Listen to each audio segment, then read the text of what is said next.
Assalamualaikum warahmatullahi wabarakatuh. Halo teman-teman, kembali lagi bersama saya Alda Fitriani. Saya dari Fakultas Ekonomi dan Bisnis, Program Studi Akuntansi Universitas Khairul Ternate.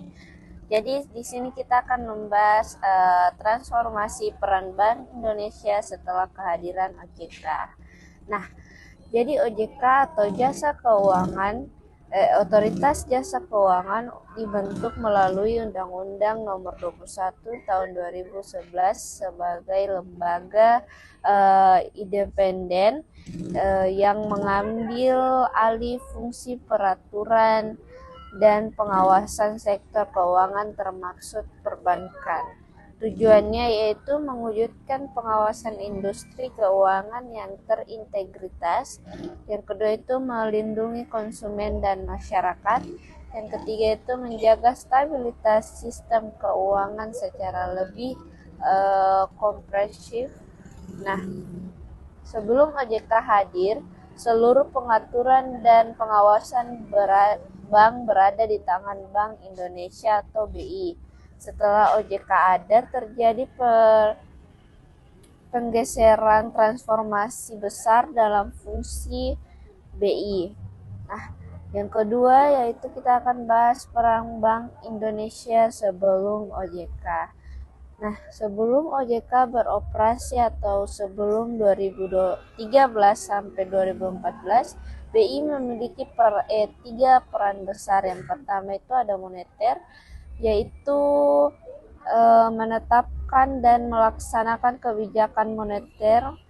Yang kedua itu mengelola suku bunga, cadangan devisa, dan instrumen moneter. Yang kedua itu ada pengaturan dan pengawasan perbankan, yaitu membuat regulasi perbankan, memberi izin pendiri bank, terus melakukan pengawasan rutin dan khusus melakukan pemeriksaan bank. Yang ketiga itu ada sistem pembayaran. Nah, sistem pembayaran ini mengatur dan menjaga kelancaran sistem pembayaran. Terus yang kedua mengelola BI, RTGS, clearing dan uang kartal. Setelah OJK hadir, poin nomor 2 berpindah ke OJK.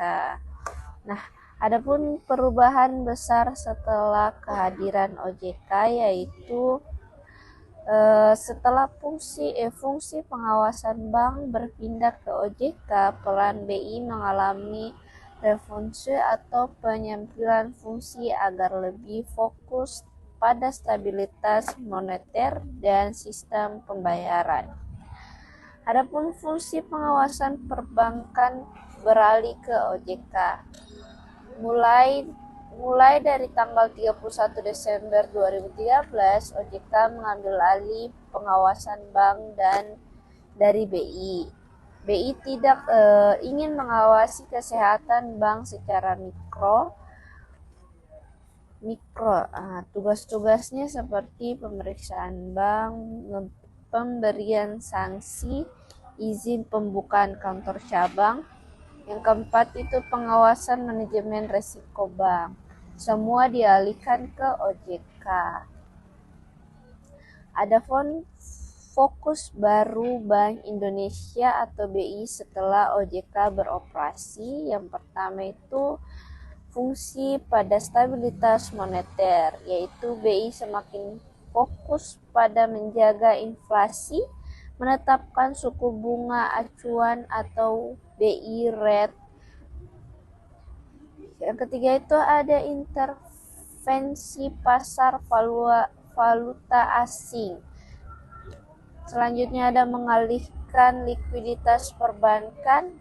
Selanjutnya menjaga nilai tukar. Yang kedua itu penguatan pengawasan makroprudensial, yaitu BI bertugas mengurangi risiko sistemik melalui kebijakan makroprudensial bukan mikro. Nah, contohnya itu yang pertama rasio long to flow. Yang kedua itu ada rasio conjugal capital by BEF. Yang ketiga itu ada rasio pembiayaan inklusif makroprudensial, peraturan likuiditas perbankan. Adapun fokus BI lebih pada stabilitas sistem keuangan secara menyeluruh. Yang ketiga yaitu memperkuat sistem pembayaran, yaitu BI memperluas peran sebagai otoritas sistem pembayaran daerah dan nasional, yaitu berfokus pada digitalisasi pembayaran, keamanan transaksi digital, infrastruktur sistem pembayaran nasional. Keempat itu menjadi pelopor ekonomi keuangan digital, yaitu BI kini mengarah pada kebijakan rupiah digital, inisiatif Bluefin Sistem Pembayaran Indonesia, pengawasan fintech dari sisi sistem pembayaran. Selanjutnya ada peningkatan koordinasi dalam komite stabilitas sistem keuangan atau KSSK. Nah, KSSK ini terdiri dari BI, OJK, Kemenkeu, LPS. Nah, BI kini berperan penting dalam deteksi dini risiko sistemik, koordinasi saat terjadi krisis keuangan. Selanjutnya ada kebijakan bersama di tingkat nasional. Nah, apa sih hubungan dan pembagian tugas BI, OJK, dan LPS? Jelasnya pembagian fungsi secara reformasi. Jadi lembaga peran utama BI atau Bank Indonesia dalam moneter, makroprudensial, sistem pembayaran OJK, peraturan dan pengawasan seluruh sektor jasa keuangan baik bank maupun non-bank dan pasar modal. Nah, sedangkan LPS itu menjamin simpanan dan menyelamatkan bahan gagal. BI tetap punya kewenangan memantau kondisi bank, tetapi hanya untuk kepentingan moneter. Adapun dampak positif transformasi peran BI, yang pertama itu ada pengawasan lebih terintegritas, yaitu OJK mengawasi bank asuransi, fintech, dan pasar modal secara terpusat. Yang kedua itu ada BI lebih fokus pada stabilitas moneter, yaitu tidak terbebani tugas operasional subversif bank. Yang ketiga itu ada pengambilan kebijakan lebih jelas, yaitu BI pengambilannya yaitu moneter, OJK itu pengawasan mikro, dan LPS itu penjaminan simpanan. Yang terakhir itu ada sistem keuangan lebih stabil karena pembagian tugas yang spesifik dan koordinatif. Nah, adapun tantangan setelah transformasi, yaitu meskipun positif, terdapat tantangan. Yang pertama itu overlap kebijakan mikro dan makro. Kadang kebijakan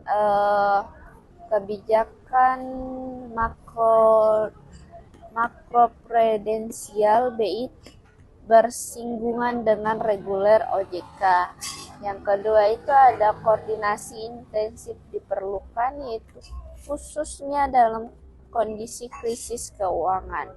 Yang ketiga itu tantangan digitalisasi, yaitu Bank Indonesia harus cepat beradaptasi dengan perkembangan kripto, fintech, pembayaran digital, dan big data.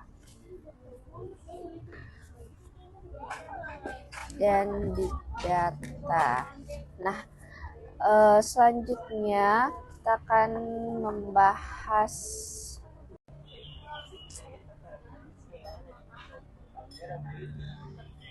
Nah, jadi Bank Indonesia atau BI dan Otoritas Jasa Keuangan atau OJK merupakan dua lembaga penting dalam menjaga stabilitas ekonomi Indonesia. Setelah OJK hadir, struktur pengawasan keuangan berubah sehingga BI harus beradaptasi agar tetap efisien menjaga stabilitas moneter dan sistem keuangan. Nah, OJK mengambil alih fungsi pengawasan lembaga keuangan, tetapi BI tetap harus fokus pada stabilitas moneter dan sistem perbankan. Selanjutnya kita akan bahas sejarah Bank Indonesia. Nah, Bank Indonesia berdiri pada tahun 1953 sebagai bank sentral yang bertugas menjalankan kebijakan moneter, mengatur kredit, dan menjaga stabilitas sistem keuangan nasional. Nah, peran Bank Indonesia pasca sebelum OJK berdiri, BI memiliki fungsi pengawasan perbankan, pengaturan moneter, penjagaan stabilitas sistem keuangan, namun fungsi ini berubah setelah OJK muncul. Kehadiran OJK dibentuk pada tahun 2011 sebagai lembaga independen untuk mengawasi seluruh sektor jasa keuangan termasuk perbankan, asuransi, dan pasar modal. Nah, peran Bank Indonesia pasca OJK tujuannya itu mengatur dan mengawasi lembaga keuangan, melindungi konsumen, menjaga stabilitas sistem keuangan, dan juga kehadiran OJK membawa perubahan besar pada struktur pengawasan yang sebelumnya berada di BI. Nah, transformasi peran di BI setelah OJK itu setelah pengawasan sektor keuangan dipindahkan ke OJK, peran BI lebih terfokus pada 3 fungsi utama, yaitu pengendalian inflasi atau kebijakan moneter. BI menjaga stabilitasan harga melalui penerapan suku bunga, operasional pasar terbuka dan pengelolaan likuiditas. Yang kedua itu stabilitas nilai tukar, yaitu BI intervensi di pasar falas jika terjadi gejolak untuk menjaga rupiah tetap stabil. Yang ketiga itu menjaga stabilitas sistem pembayaran, termaksud sistem pembayaran tunai dan non-tunai atau QRIS. Infrastruktur pembayaran nasional. Perubahan penting, BI tidak lagi menjadi pengawas langsung bank, tetapi lebih sebagai pengarah kebijakan dan pengaturan sistem moneter. Nah, koordinasi BI dan OJK itu bekerja sama dalam menjaga hal penting untuk menjaga stabilitas ekonomi karena keduanya memiliki peran yang sangat melengkapi. Nah, bentuk koordinasinya itu forum KSSK, tukar informasi mengenai kondisi industri keuangan, penyamaan kebijakan moneter dan pengawasan. Koordinasi ini memastikan kebijakan moneter BI sejalan dengan regulasi OJK. Nah, dampaknya itu terhadap sektor perbankan, transformasi BI dan hadirnya OJK berdampak besar pada perbankan. Ada perubahan positifnya, yaitu pengawasan lebih tegas dan independen, transparan meningkat, resiko sistematis lebih mudah dideteksi, kepercayaannya masyarakat meningkat.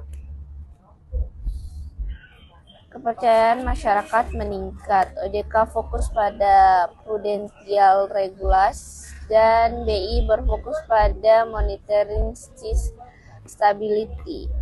Tantangan yang dihadapinya, meskipun banyak kemajuan, BI dan OJK masih masih menghadapi berbagai tantangan moneter atau tantangan modern. Nah, yaitu tantangan utamanya yaitu ada fintech dan perkembangan teknologi keuangan, ada resiko sistemik yang lebih kompleks, keamanan siber, global shock atau krisis eksternal, ada implikasi kedua lembaga harus lebih beradaptasi untuk menjaga stabilitas sektor keuangan. Adapun inovasi dan kebijakan BI yaitu melakukan banyak inovasi untuk menjawab tantangan. Contoh inovasinya yaitu digital sistem pembayaran atau QRIS BI, kebijakan moneter yang lebih fleksibel, pendalaman pasar modal. Tujuannya itu meningkatkan efektivitas pengendalian inflasi dan mendukung pertumbuhan ekonomi. Peran BI dalam edukasi dan literasi keuangan yaitu BI aktif meningkatkan literasi keuangan masyarakat, yaitu dengan melakukan beberapa program yaitu edukasi sistem pembayaran, sosial rupiah, dan program Cinta Rupiah, kampanye literasi finansial di sekolah dan kampus. Tujuannya itu untuk meningkatkan inklusi keuangan dan pemahaman masyarakat. Nah, itulah tadi penjelasan singkat dari saya. Saya dapat mengambil kesimpulan yaitu transformasi peran BI setelah OJK beroperasi merupakan langkah penting untuk menjaga stabilitas ekonomi, yaitu BI fokus pada moneter dan sistem pembayaran, sedangkan OJK berfokus pada pengawasan lembaga keuangan. Namun, keduanya harus berkoordinasi untuk menjaga stabilitas sistem keuangan Indonesia. Nah, itulah tadi penjelasan dari saya. Kurang dan lebihnya saya mohon maaf. Jika ada yang kurang paham dan ingin menambahkan sesuatu, boleh komen. Dan jangan lupa like, subscribe, dan share sebanyak-banyaknya. Mungkin itu saja. Assalamualaikum warahmatullahi wabarakatuh. Bye-bye.